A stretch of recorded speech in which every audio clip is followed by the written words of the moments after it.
Have you ever lain awake at night, replaying a single conversation again and again, searching for the one thing you should have said? Have you noticed how your mind refuses to rest? How it circles the same worry, the same memory, the same fear, like a wolf pacing the edge of a fire? You are not broken. You are not weak. And you are not, as you may have quietly feared, simply someone who thinks too much. Carl Jung understood something about this that almost no one will tell you. Your overthinking is not the disease. It is a symptom. It is a signal. And tonight, you are going to learn how to read it. Because here is the truth that few dare to follow. The mind that will not stop is not malfunctioning. It is trying to tell you something. Something it has been trying to say for a very long time, and the reason you cannot stop thinking is not that your thoughts are too loud. It is that you have not yet learned to listen to what is underneath them. So, take a moment, wherever you are right now, whatever you are doing, let this settle into you. You do not need to fix anything tonight. You only need to listen. The soul is always signaling. And tonight, your overthinking is the signal. Let me tell you what you are feeling. Because I suspect I already know. There is a kind of exhaustion that sleep does not touch. You can rest for 8 hours and wake up tired. Not in your body, in something deeper. In the place where you actually live. You move through your days and you function. You answer the messages, you do the work. You smile when smiling is required. But underneath all of it, a part of you is running constantly, endlessly, calculating, rehearsing, reviewing. A part of you never gets to sit down. You overthink the text you sent. You overthink the one you didn't. You overthink the meeting, the silence, the look on someone's face, the tone in someone's voice. You build entire futures out of a single offhand comment. You construct elaborate disasters from nothing at all, and the worst part is not the thinking itself. The worst part is the loneliness of it, because no one sees it. To everyone around you, you seem fine, calm even. They have no idea that inside you there is a storm that never quite breaks and never quite clears. You have probably been told to stop. Just stop overthinking, as if you hadn't tried, as if you wouldn't give anything to make it stop. As if the off switch were right there and you were simply too stubborn to press it. But it does not work that way, and it was never going to. Here is what I want you to understand. This is not a personal failing. This is not a character flaw. You did not choose this, and you cannot simply decide your way out of it. You live in a world that trained you to live in your head, a world that rewards control and punishes uncertainty, a world that told you from the time you were small that if you could just think hard enough, plan carefully enough, anticipate every outcome, then you would be safe. That thinking was protection. That vigilance was love. So you learned to think. You became very, very good at it. And now you cannot stop, because somewhere along the way, the thinking stopped being a tool you used. It became a cage you live in. Jung saw this long before our age of endless noise. He understood that the modern mind had become detached from its own depths, that we had learned to live entirely on the surface of ourselves, in the thin world of thought cut off from the deeper currents below. And he believed that this disconnection was the great wound of modern life. So feel seen tonight. Whatever you have been carrying, however long you have been carrying it, you are not the only one. And you are not as alone in this as the silence has made you feel. Now here is where everything changes. You have been treating your overthinking as the enemy, as the problem to be solved, as the thing that, if only you could eliminate it, would finally set you free. But what if you have had it backwards this entire time? What if your overthinking is not the problem at all? What if it is a signal? A signal pointing to something underneath, something unresolved, something that has been waiting patiently, and not so patiently, for you to finally turn and face it. Jung believed that the psyche is not random, that nothing in the inner world happens without reason. When the same thought returns to you again and again, when the same worry circles back no matter how many times you push it away, that is not malfunction. That is meaning. That is something within you knocking, asking to be heard. Think about it. You do not overthink everything equally. You overthink specific things. Certain people, certain memories, certain fears that have a particular grip on you. Why those? Why not others? Because those are the places where something deeper lives. Those are the doorways. Your overthinking is not scattered noise, it is a map. And every loop your mind runs is circling a buried thing, trying to bring it up to the light. Jung described these buried things. He gave them a name. He understood that within each of us are clusters of feeling and memory and meaning that gather around old wounds, old fears, old experiences that were never fully resolved. They live below the surface, and they have a strange kind of gravity. They pull your attention toward them, again and again, whether you want them to or not. This is the hidden explanation, the thing almost no one will tell you. Your overthinking is one of these clusters, pulling at you from below. It is not that you think too much.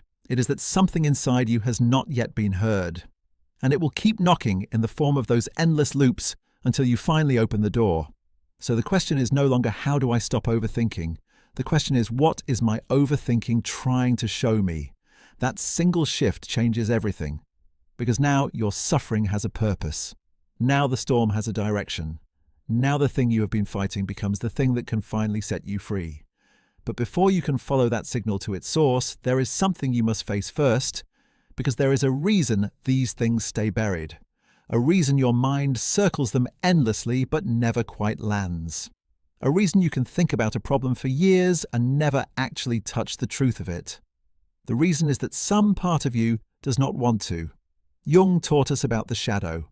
The parts of ourselves we have hidden away. The feelings we were told were unacceptable. The desires we learned to be ashamed of. The anger we were not allowed to feel. The needs we learned to bury so that we would be loved, so that we would belong, so that we would survive. We do not destroy these parts of ourselves. We cannot. We only push them down into the dark, below the level of awareness, into the basement of the self. And there they remain, alive, active, shaping us without our consent.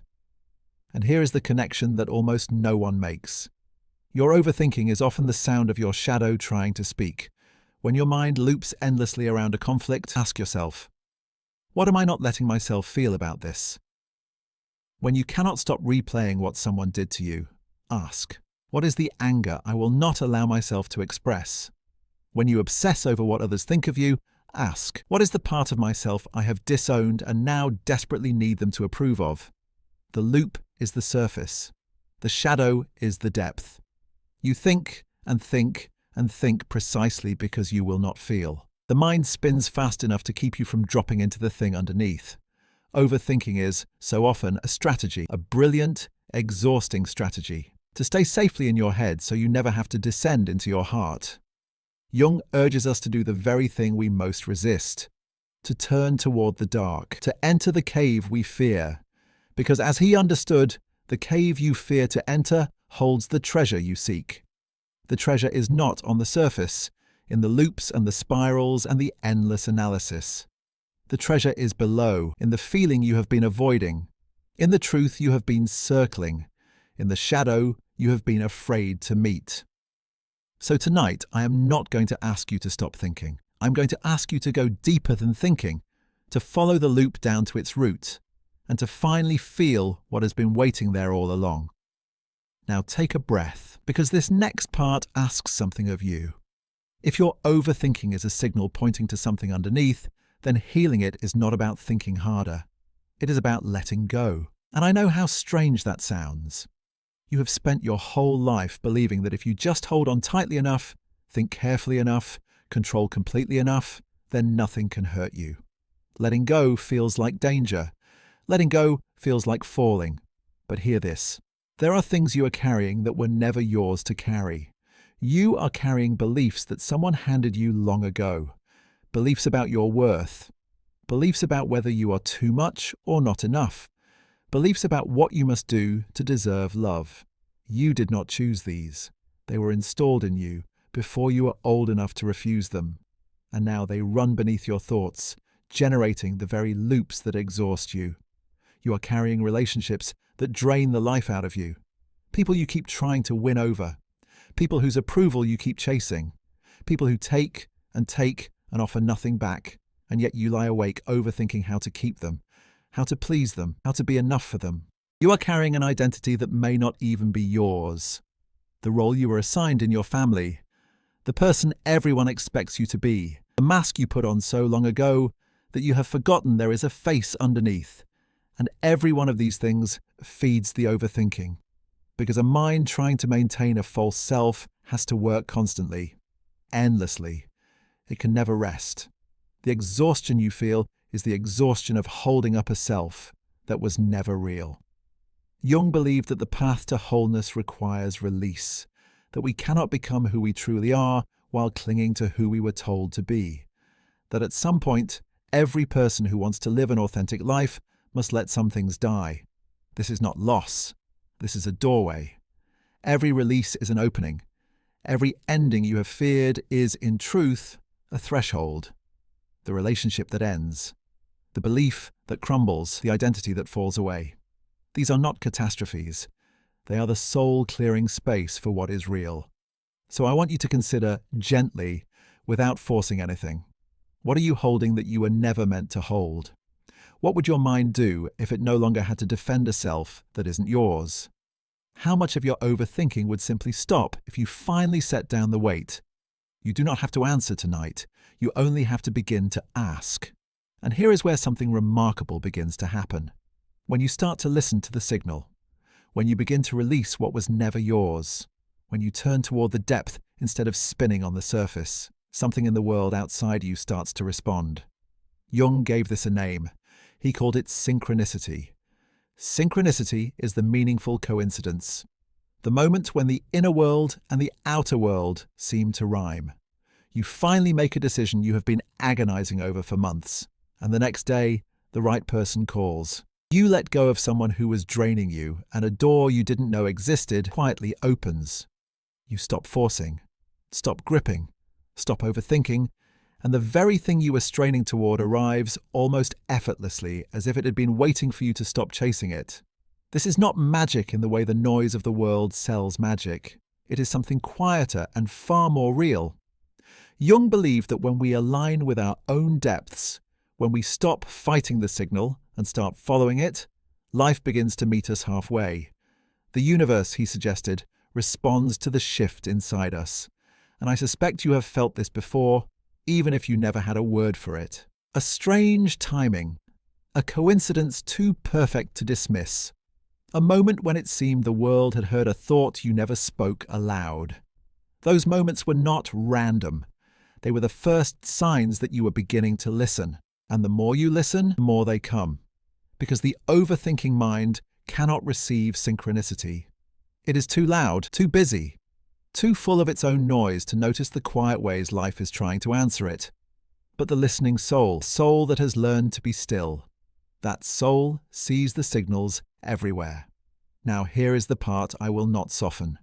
This path is not easy, and anyone who tells you it is has not walked it. There will be moments when you doubt all of this, when the old loops come roaring back, when you lie awake at 3 a.m. and the spiral feels just as strong as it ever did, and you wonder if you have changed anything at all. I want you to be ready for that, because it will come. And when it comes, it does not mean you have failed. You will look back on choices you made and feel the heat of regret, the years you spent overthinking instead of living, the opportunities you let slip while you were busy analyzing them to death, the relationships you damaged because you could not get out of your own head long enough to simply be present. Do not let that regret become shame. Jung reminds us that the goal is not to be free of darkness. The goal is to become whole. And wholeness includes your mistakes. It includes the wasted years. It includes the version of you that did not yet know what you are learning tonight. Those years were not wasted. They were the long road that brought you here. Every loop you ran taught you something about the thing underneath. Every spiral, in its own painful way, was the soul still signaling, still refusing to let you forget that something needed to be heard.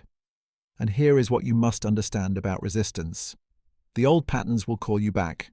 They will whisper that thinking is safer, that control is love, that if you just analyze a little more, you will finally feel certain, and then, only then, will it be safe to live.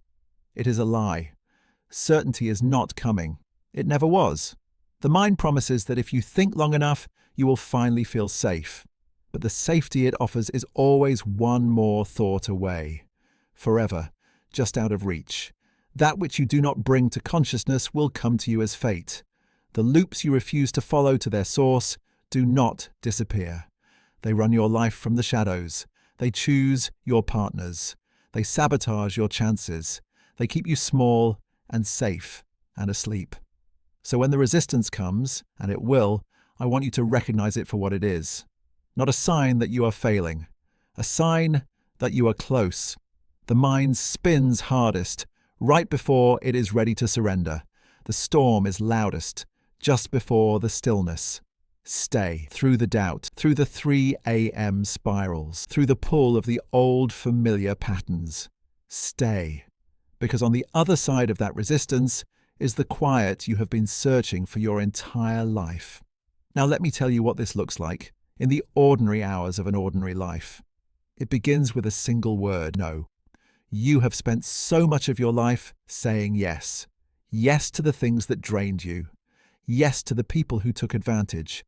Yes to every demand on your time and your energy and your soul. Because somewhere you learned that your worth depended on your usefulness. That to be loved, you had to be available, always. And every one of those yeses you did not mean became fuel for the overthinking. Because a self that constantly betrays itself can never rest. The mind loops endlessly, trying to manage the resentment, the exhaustion, the quiet violence of always abandoning yourself. So here is the practice. Not a technique, a practice. The next time something in you says no, but your mouth is about to say yes, pause, just for a moment, and honor the quiet voice from deep within your unconscious, the one that has been trying to protect you all along. That voice is your intuition, and Jung believed it was one of the most sacred functions of the human soul. It is the part of you that knows before you can explain how it knows, the part that feels the wrongness in a room before anyone says a word. You have spent years overriding it with analysis. Tonight, begin to trust it again. When you start to honor that voice, your relationships will change. This is the part no one warns you about. Some people in your life only stayed because you kept abandoning yourself for them.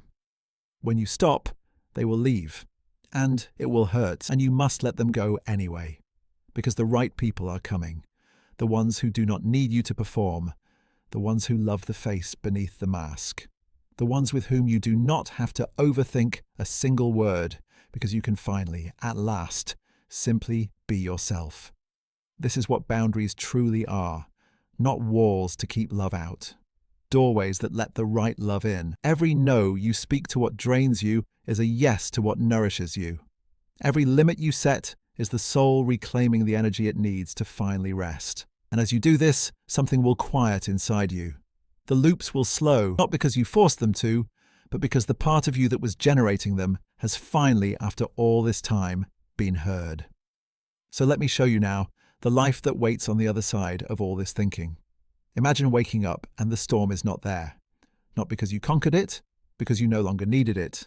Imagine a mind that rests. A morning that begins in stillness instead of dread.